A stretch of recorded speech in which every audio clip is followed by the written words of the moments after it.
Bonjour, bonsoir chez vous. Que la grâce et la paix du Seigneur soient sur vous et dans vos maisons. Je rends grâce à Dieu qui me permet aujourd'hui d'être là pour partager sa parole avec vous. Aujourd'hui, j'aimerais partager sur le thème de chercher à revivre la dernière scène. Chercher à revivre la dernière scène, vous serez en train de vous poser la question, mais c'est quoi la dernière scène? Soyez patient, vous irez comprendre tout au long de cette vidéo.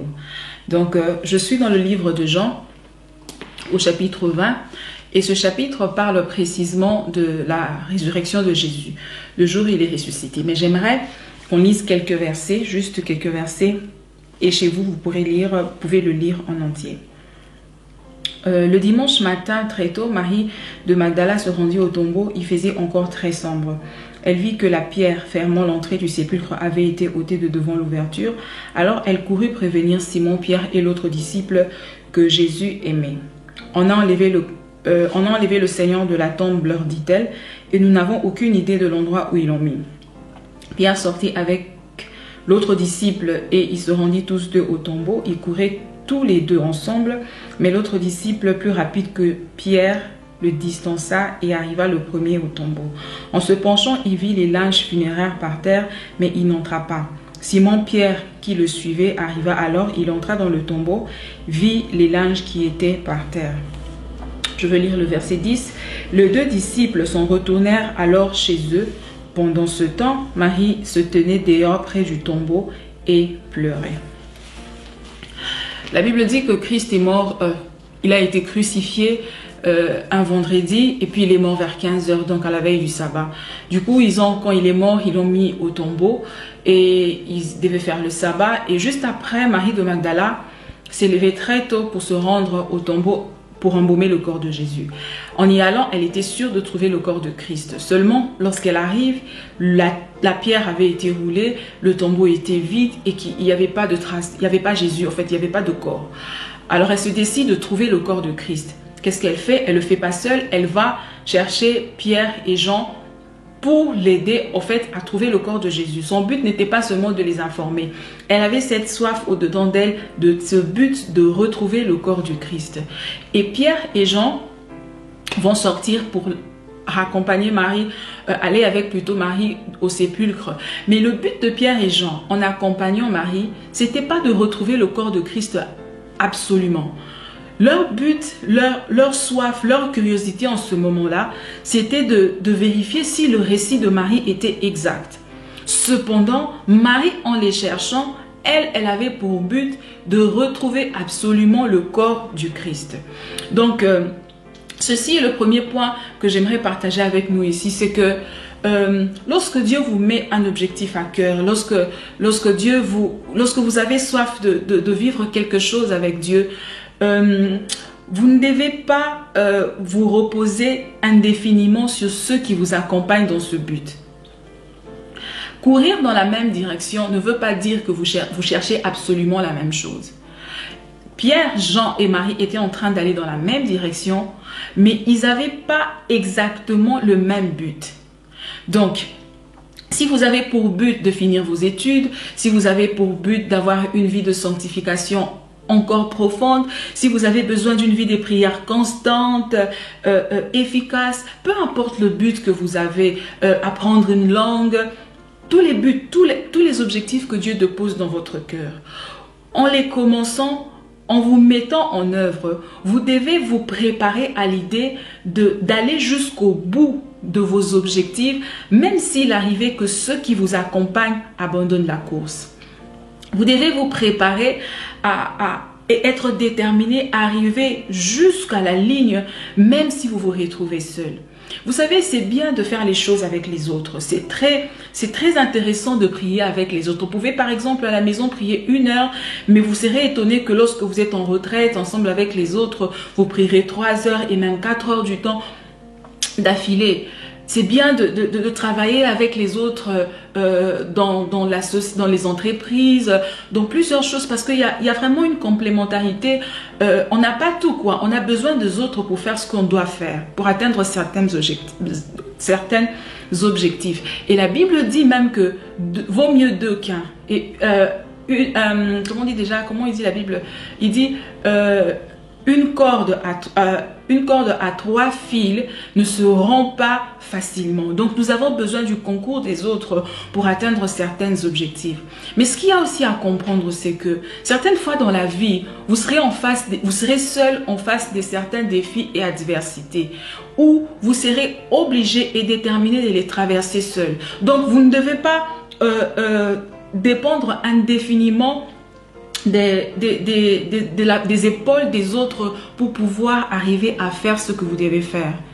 Alors vous ne devez pas, votre vie de prière ne doit pas s'arrêter parce que vous n'avez plus de partenaire de prière.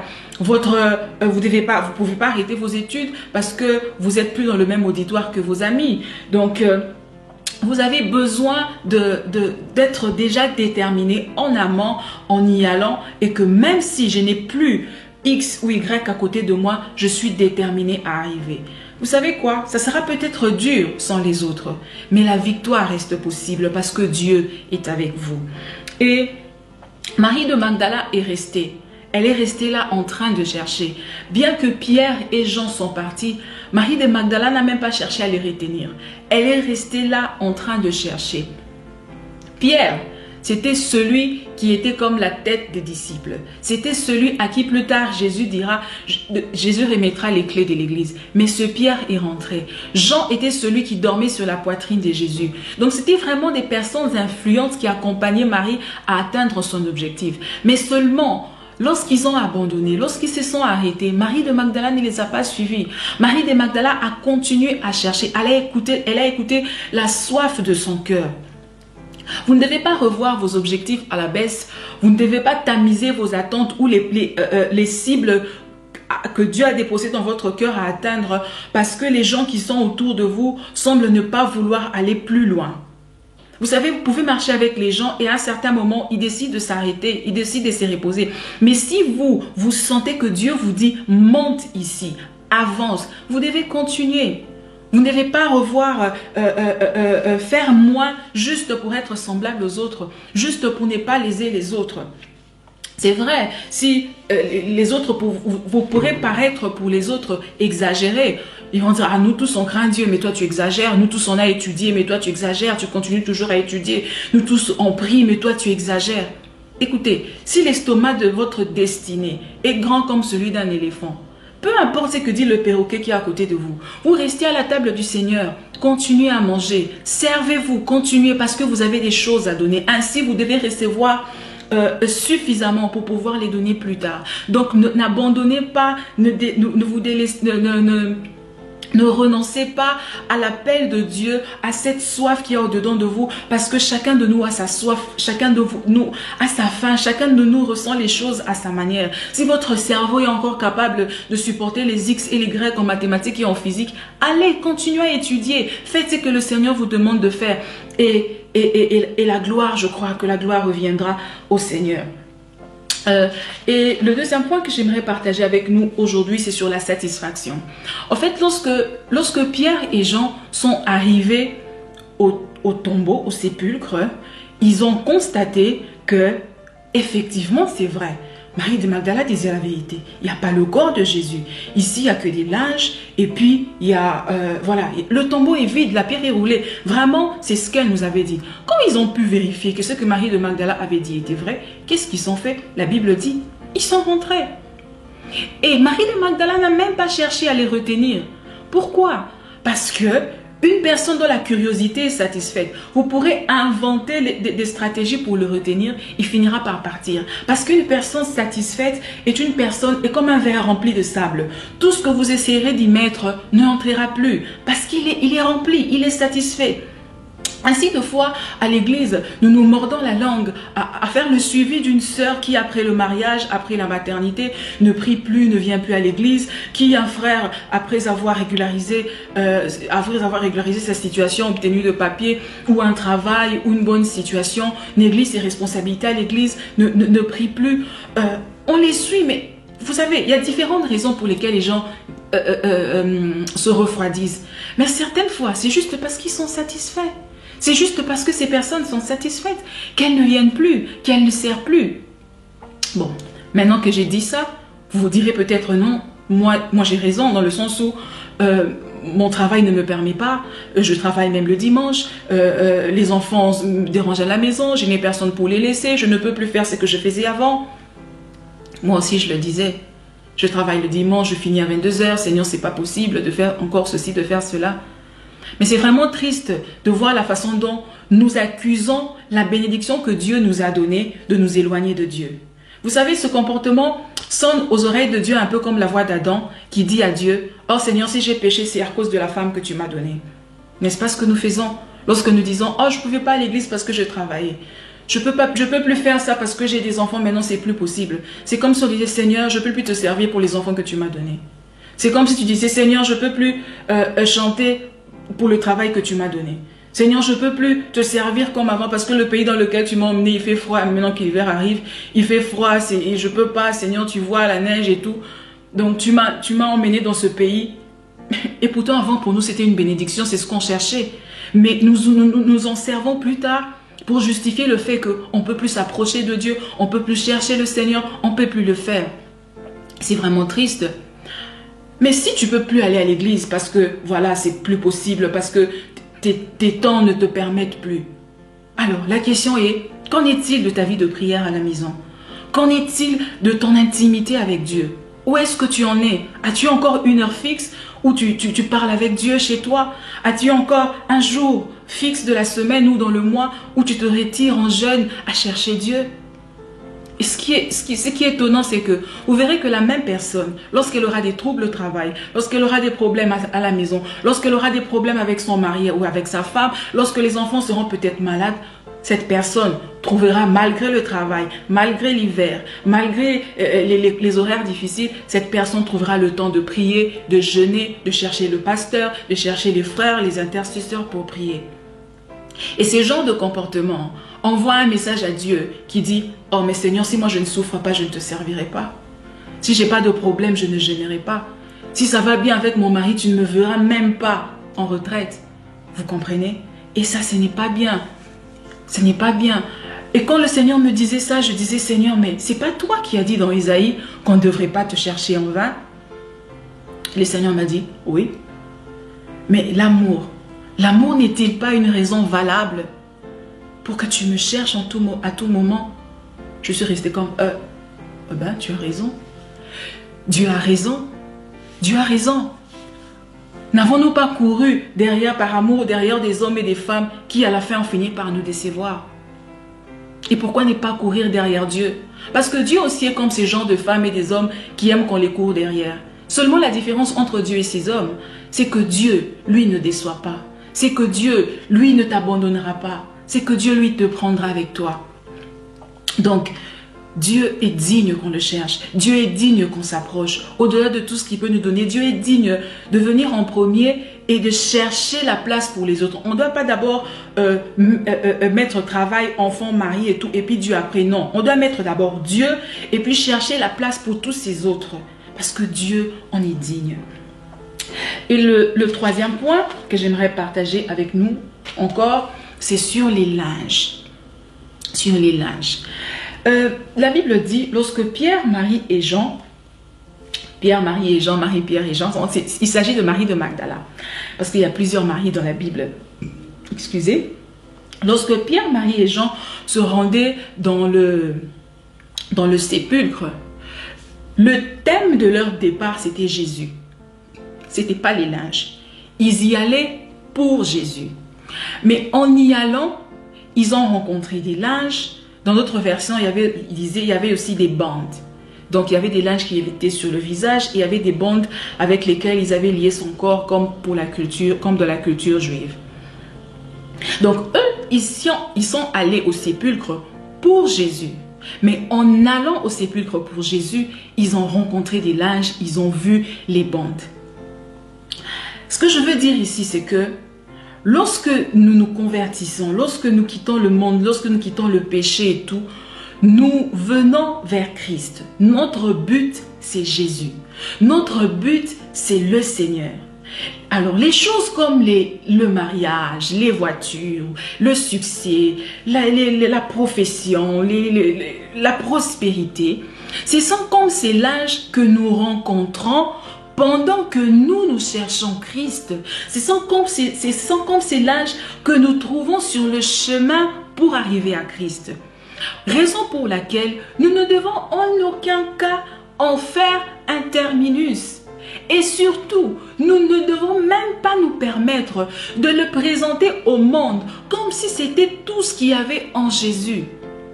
Parce que lorsque Pierre et Jean sont rentrés seulement après avoir vu les linges et les bandes, qu'est-ce qu'ils ont raconté aux disciples qu'ils avaient laissés à la maison, aux autres amis qui étaient restés à la maison? Ils auront dit, la Bible ne le dit pas, mais je suppose, s'ils leur posaient la question, mais qu'est-ce que vous avez finalement trouvé là-bas? Ils auront dit, mais là, il n'y avait que des linges et des bandes. Et pourtant, au même endroit, il y avait aussi des anges, il y avait aussi Jésus.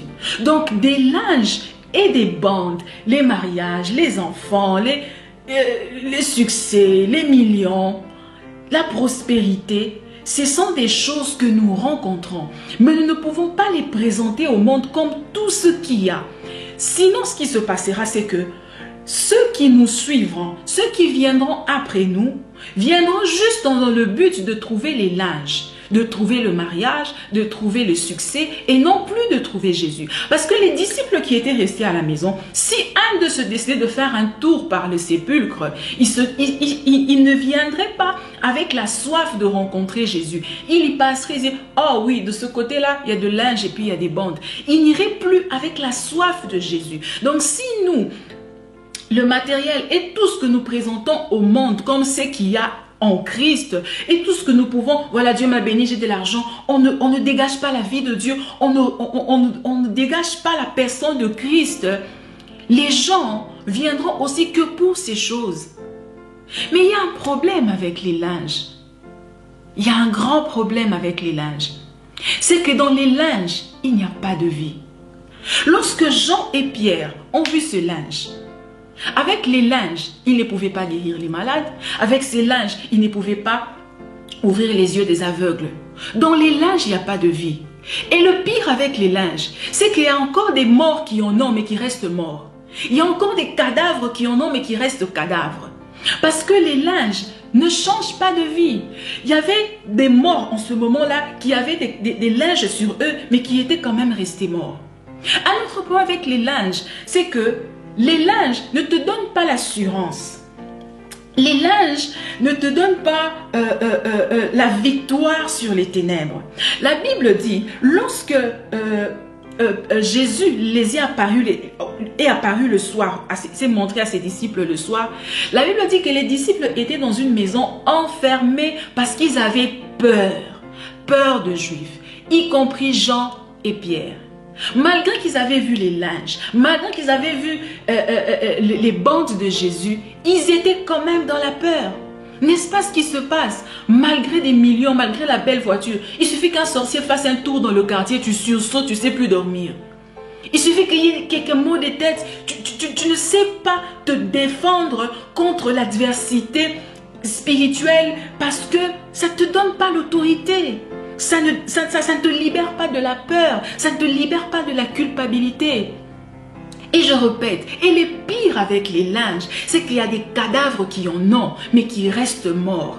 Ça veut dire qu'il y a des païens qui ont l'argent, qui en ont même plus que les chrétiens, mais qui restent païens. Ils ont les linges sur eux, ils pourrissent avec, ils sentent le péché, ils pourrissent dans le mal, et ils sont en train d'aller en enfer. Et vous savez pourquoi est-ce qu'ils ne se convertiront pas?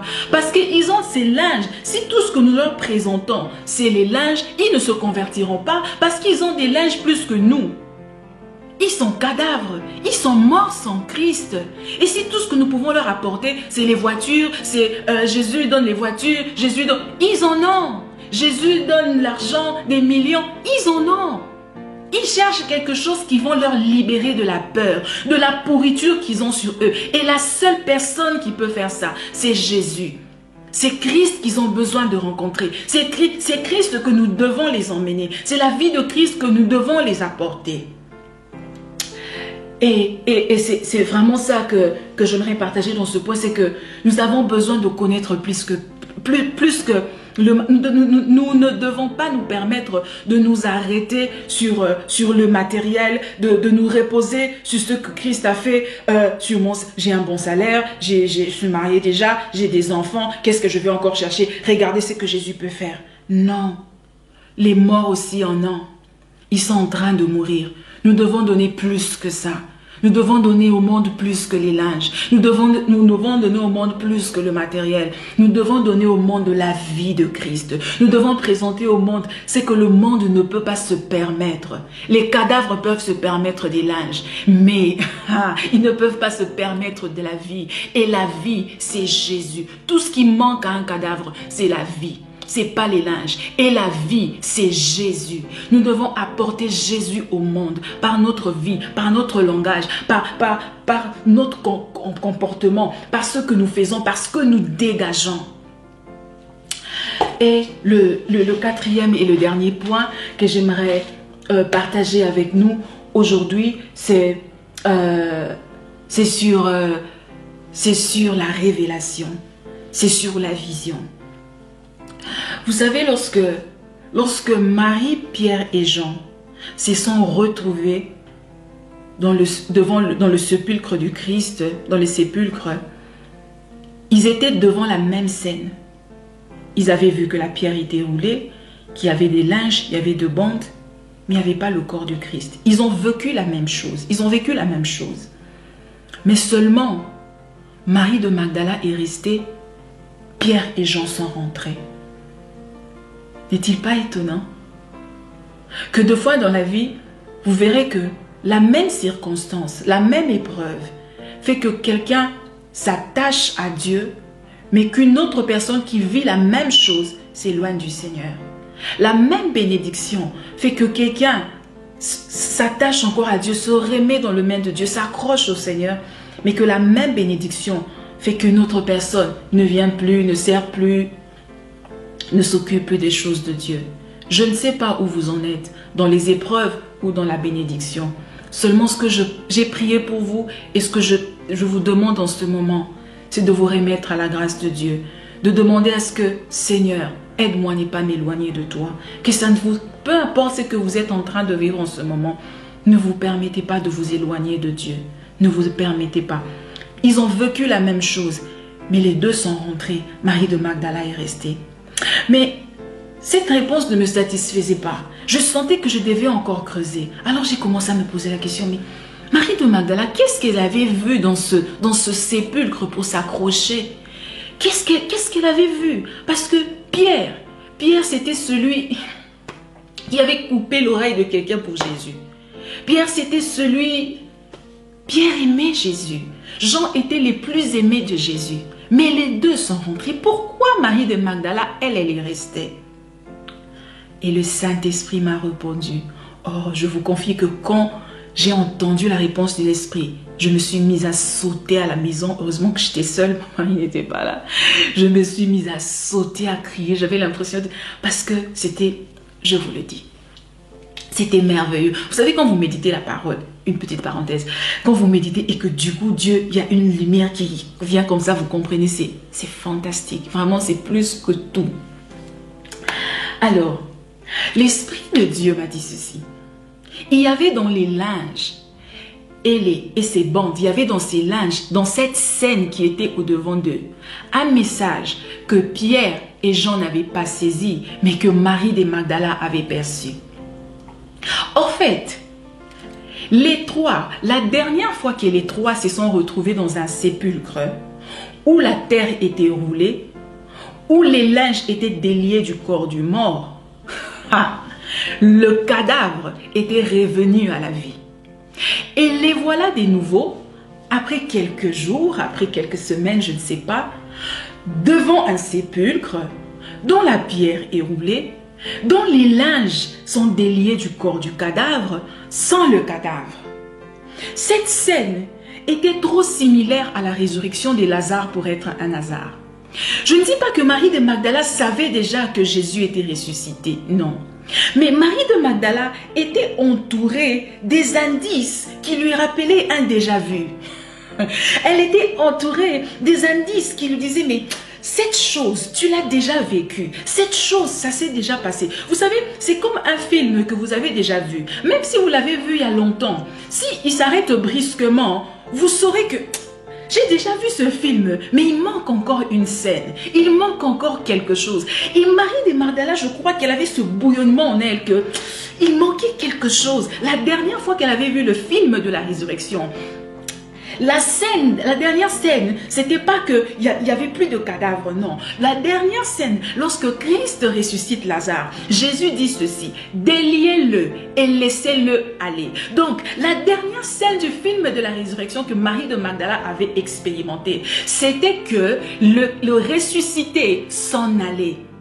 C'était que les ressuscités s'en allaient. Alors, elle ne pouvait pas mettre fin au film qui était au-devant d'elle sans avoir vu la dernière scène. Alors, elle est restée au même endroit, en train d'attendre la dernière scène. Et la Bible dit, lorsque Jésus est apparu à Marie, Marie a voulu sauter sur lui. Il a dit: oh non Marie, ne me touche pas, parce que je ne suis pas encore montée. Parce que la dernière scène, c'est quoi? C'est que les ressuscités s'en vont au Père. Les ressuscités s'en vont. C'est que lorsque Marie a vu le ressuscité s'en aller, qu'elle a pu se rendre à la maison et annoncer aux disciples que Jésus-Christ est venu. Ce que j'aimerais vous dire aujourd'hui, c'est que le film de votre vie se trouve dans ce livre. Ce livre, la Bible, ici, il y a le film de votre vie. S'il y a des choses en vous qui ne se sont pas encore accomplies, si vous sentez qu'il vous manque encore quelque chose, laissez-moi vous dire, il y a toutes les scènes de votre vie écrites dans ce livre. Vous ne devez pas vous arrêter sur ce que vous avez trouvé. Vous devez chercher à voir la dernière scène. Vous devez chercher à vivre tout ce qui a été écrit sur vous. Alors ne vous arrêtez pas, ne vous rassasiez pas de ce que vous avez maintenant. Continuez à chercher. Et si vous ignorez, et si vous n'avez pas encore lu ce livre, si vous n'avez pas encore vu le film de votre vie, je vous invite et je vous supplie à lire ce livre et à ne pas vous arrêter. Vous savez, il y a plusieurs scènes de votre vie dans ce livre. Il y a une scène qui dit: tu seras la tête et non la queue. Tu seras toujours en haut et non en bas. Il y a une autre scène qui dit: 1000 tombera à ton côté, 10 000 à ta droite, toi tu ne seras pas atteint. Il y en a une qui dit: au milieu de toi, il n'y aura ni femme stérile, ni celle qui avorte. La Bible dit que l'Éternel, ton Dieu, ordonne que tu sois puissant. L'Éternel, il faut que tu prospères à tous égards, comme prospère l'état de ton âme. Il y a plusieurs scènes que tu as vécues et que tu as encore à vivre. Mais pendant que tu seras en train de vivre toutes ces scènes, n'oublie pas la dernière scène. La dernière scène dit ceci: les morts en Christ ressusciteront en premier, et puis les vivants après. Dans la dernière scène, la Bible dit: de deux qui seront dans un champ, un sera pris, l'autre restera. De deux qui seront dans un lit, un sera pris et l'autre restera. Qu'est-ce que je veux te dire ici? C'est que la dernière scène de ta vie, ce sont les ressuscités, ceux qui sont en Christ. La Bible dit: nous sommes ressuscités en lui. Donc la dernière scène, les ressuscités s'en vont au ciel. Les ressuscités s'en vont vers Jésus. Peu importe ce que tu es en train de vivre maintenant, les douleurs, les bonheurs, toutes les bonnes et les mauvaises choses qui t'arrivent, pendant que tu es en train de traverser, pendant que tu es en train de marcher, n'oublie pas que toi tu es ce ressuscité qui doit monter. Toi tu es ce ressuscité qui doit arriver à s'en aller vers le Père. Alors ne t'arrête pas. Alors sanctifie-toi encore. Ne vis pas une vie comme si tu avais tout vécu. Tu travailles du lundi au vendredi, tu as ton salaire, tu as tout ce que tu veux, et puis c'est fini. Non, ce n'est pas fini. Il y a encore des choses à vivre, il y a encore des choses à expérimenter. Il faut que tu vives la dernière scène. Il y a encore des choses à expérimenter. Raison pour laquelle ne te repose pas, ne sois pas satisfait. Oh, je prie que Dieu te réveille. Je prie que Dieu te secoue là où tu es. Je prie que Dieu te fasse comprendre que tu ne dois pas t'arrêter sur les linges, que toi tu dois avancer, que tu dois continuer à chercher, qu'il y a encore des choses dans ce livre que tu dois vivre. Ouvre ce livre chez toi, cherche Dieu dans la prière, cherche Dieu, sanctifie-toi davantage, fais plus. Ne t'occupe pas de ceux qui laissent la course. Il y a des gens qui nous accompagnent, mais qui à un certain moment ne sont plus prêts à nous accompagner jusque là où nous voulons vraiment arriver. Mais là où nous, enfants de Dieu, nous voulons vraiment arriver, c'est là au ciel. La Bible dit, il reviendra sur les nuées et tout œil le verra, même ceux qui l'ont percé. C'est là la dernière scène. Toi, tu dois continuer à marcher. Toi, tu dois continuer à prier. Toi, tu dois continuer à le chercher. Vous savez, dans la vie chrétienne, il y a les linges, mais il y a aussi Jésus. Il y a un moment où tu rencontres les linges, mais tu dois continuer. Dans ce livre, il y a les linges, mais il y a aussi Jésus. Lorsque tu plies tes genoux, tu obtiendras les linges, mais ne t'arrête pas sur les linges. Continue à chercher jusqu'à ce que tu sois devant sa face. Tu sais, lorsque tu vas en retraite, il y a des linges, mais continue jusqu'à ce que cette soif ne s'étanche pas en toi. Continue à chercher. Oh, j'aurais tellement crié à tes oreilles, mais le souci de Dieu, c'est que tu sois assoiffé de lui. Que tu sois assoiffé de lui, que tu continues à le chercher, que tu continues à soupirer, que tu continues à le chercher. Oh, repose-toi que lorsque tu auras vu la dernière scène. Repose-toi que lorsque tu seras devant sa face. Oh, lorsqu'il te dira, entre dans ma joie, fidèle et bon serviteur. C'est en ce moment-là que tu pourras te reposer. Mais tant que nous sommes là, nous sommes en train de chercher. Ne rentre pas seulement avec le linge. Ne te repose pas sur le matériel. Ne te repose pas sur tout ce que tu as déjà vécu. Continue à chercher. Il y a plus que les linges. Cherche, bien-aimé, à vivre la dernière scène. Cherche à vivre la dernière scène. Et que Dieu vous bénisse. Que Dieu vous aide à comprendre, que Dieu vous aide à vous saisir de ça, qu'au-delà de mes paroles, que le Saint-Esprit vous aide à saisir le fond de ce message. C'est que vous devez continuer à soupirer, ce que vous ne devez pas vous rassasier de ce que vous avez demandé. La Bible dit le vouloir et le faire vient de l'Esprit. Demandez au Saint-Esprit, Saint-Esprit, je n'ai plus soif, je me sens arrivé, je me sens satisfait. Donne-moi la faim de Jésus, donne-moi encore de soupirer, donne-moi de connaître encore. Et il le fera. Il n'attend que ça. Que Dieu vous bénisse. Que Dieu vous fasse du bien. Et par la grâce de Dieu, je crois que nous reviendrons. Je reviendrai ici et que je pourrai encore partager la parole avec vous. En attendant, ne vous arrêtez pas. Continuez à chercher jusqu'à ce que vous viviez la dernière scène. Que Dieu vous bénisse.